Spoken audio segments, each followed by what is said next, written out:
11 साल हो गए भाजपा की सरकार को, जश्न मनाया जा रहा है। विकसित भारत का अमृत काल, गरीब कल्याण के 11 साल, बड़ी बड़ी बातें की जा रही है। हकीकत क्या है, आइए बात करते हैं। किसानों की क्या स्थिति है, किसानों को खाद और बीज कितना मिल पा रहा है, किसानों को फसल का दाम कितना मिल पा रहा है, मजदूरों को कितना काम मिल पा रहा है।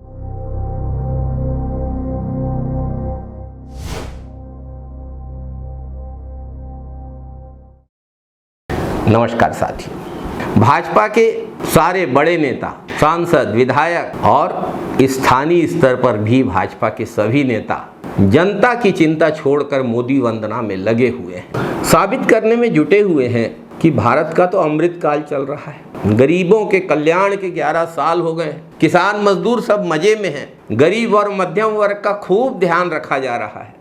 आइए साथियों, 11 साल में भाजपा सरकार ने छत्तीसगढ़ को क्या दिया, और अब तो विगत 1.5 वर्षों से डबल इंजन की सरकार है। डबल इंजन सरकार में छत्तीसगढ़ का क्या दुगनी गति से विकास हो पा रहा है, छत्तीसगढ़ वासियों के हितों का दुगना ध्यान रख पा रही है डबल इंजन की सरकार। भाजपा ने दावा किया था कि डबल इंजन की सरकार बनाइए, राज्य को बेहद फायदा होगा, लेकिन डबल इंजन की सरकार बनने के बाद छत्तीसगढ़ को तो बेहद नुकसान हो रहा है। मोदी सरकार सेंट्रल पूल में छत्तीसगढ़ का पूरा चावल नहीं ले रही है। डबल इंजन सरकार होने के बावजूद छत्तीसगढ़ के किसानों का धान खुले बाजार में 1800 रुपए प्रति क्विंटल की दर पर भी नहीं बिक पा रहा है। केंद्र की भाजपा सरकार चाहती तो छत्तीसगढ़ के किसानों से खरीदे गए धान से बना पूरा चावल सेंट्रल पूल में खरीद सकती थी, नहीं खरीद रही है। छत्तीसगढ़ के किसानों को उर्वरक की आपूर्ति पर्याप्त मात्रा में नहीं कर रही है केंद्र सरकार। इस खरीफ सीजन 2025 के लिए डीएपी की कुल डिमांड का सिर्फ 38% भेजा है। सोसाइटियों में डीएपी का अभाव है और निजी व्यापारियों के पास डीएपी भरा पड़ा है। 18 लाख नए पीएम आवास का दावा झूठा साबित हुआ। 2011 के बाद से नए हितग्राहियों को आवास स्वीकृत नहीं किए गए हैं। जनगणना रोक दी गई है। गरीबी रेखा सर्वे बंद है। बात तो गरीब हित की करते थे, लेकिन डबल इंजन की सरकार गरीबों से बदला ले रही है क्या? प्रधानमंत्री आवास योजना के तहत बने घरों पर भाजपा सरकार में बुलडोजर चलाया जा रहा है। पेशा कानून का खुला उल्लंघन किया जा रहा है। 5वीं अनुसूची क्षेत्र बस्तर और सरगुजा में ग्राम सभा के अधिकारों को कुचला जा रहा है। ग्राम सभा के अधिकारों को कुचला जा रहा है। फर्जी ग्राम सभाओं के भी मामले उजागर हो रहे हैं। तेंदुपत्ता संग्राहक बीमा योजना दुर्भावनापूर्वक बंद कर दी गई। केंद्र की भाजपा सरकार ने केंद्रांश देना बंद कर दिया।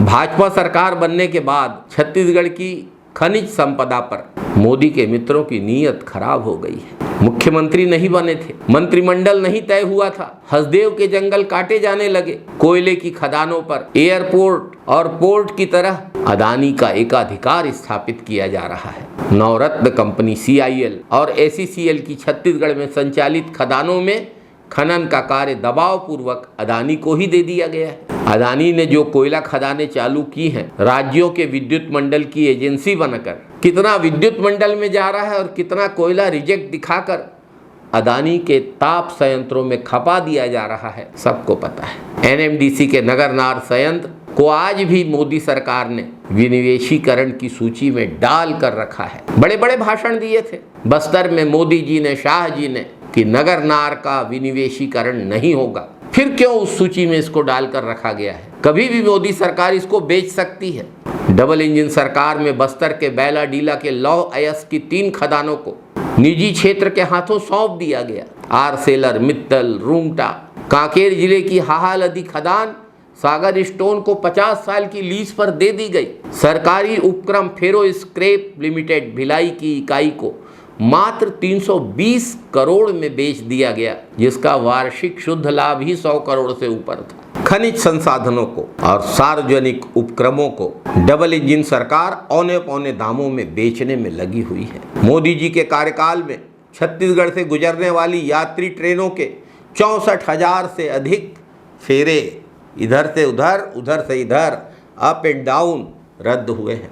माल भाड़े से केंद्र सरकार को सबसे ज्यादा कमाई 22,000 करोड़ प्रति वर्ष से अधिक कमाई केवल छत्तीसगढ़ के बिलासपुर जोन से, एसीसीआर जोन से होती है। और यात्री सेवाओं के मामले में एसीसीआर जोन देश में सबसे नीचे पायदान पर है। क्या बिगाड़ा है हम छत्तीसगढ़ के लोगों ने भाजपा के नेताओं का, भाजपा की सरकारों का? मोदी सरकार के कार्यकाल में छत्तीसगढ़ में रेल यात्री सुविधाएं लगातार बाधित होती रही हैं। आज भी छत्तीसगढ़ से गुजरने वाली 40 से अधिक ट्रेनें रद्द हैं। ये भाजपा के विकसित भारत की कहानी है, ये भाजपा के अमृतकाल की कहानी है। इसमें गरीबों का कल्याण, मजदूरों का कल्याण, किसानों का कल्याण, मध्यम वर्ग का कल्याण, जन कल्याण नहीं है।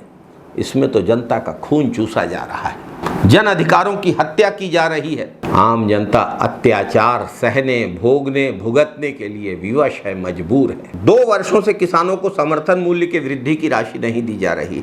राजीव गांधी किसान न्याय योजना का पैसा रोक रखा है, भाजपा सरकार ने हड़प लिया है, जो कांग्रेस की सरकार बजट में व्यवस्था करके गई थी। मनरेगा का आवंटन लगातार कम किया जा रहा है। 3 महीने का राशन देंगे कहकर कहीं 2 महीने का, कहीं 1 महीने का राशन थमाया जा रहा है। गरीबों के मकान तोड़े जा रहे हैं, गरीबों की सपनों की दुनिया उजाड़ी जा रही है। यह अमृतकाल नहीं है। इसी को भाजपा की सरकार विकसित भारत का अमृतकाल बताती। ये पूंजीपतियों का अमृतकाल है, भाजपा के सत्ताधीशों और मंत्रियों का अमृतकाल है, ये सत्ता के दलालों का अमृतकाल है, शराब माफिया का अमृतकाल है, रेत माफिया का अमृतकाल है, अपराधियों का अमृतकाल है। जनता के लिए यह अमृतकाल नहीं है, बिल्कुल नहीं है। जय हिंद साथियों, वंदे मातरम साथियों, जय छत्तीसगढ़, जय बस्तर।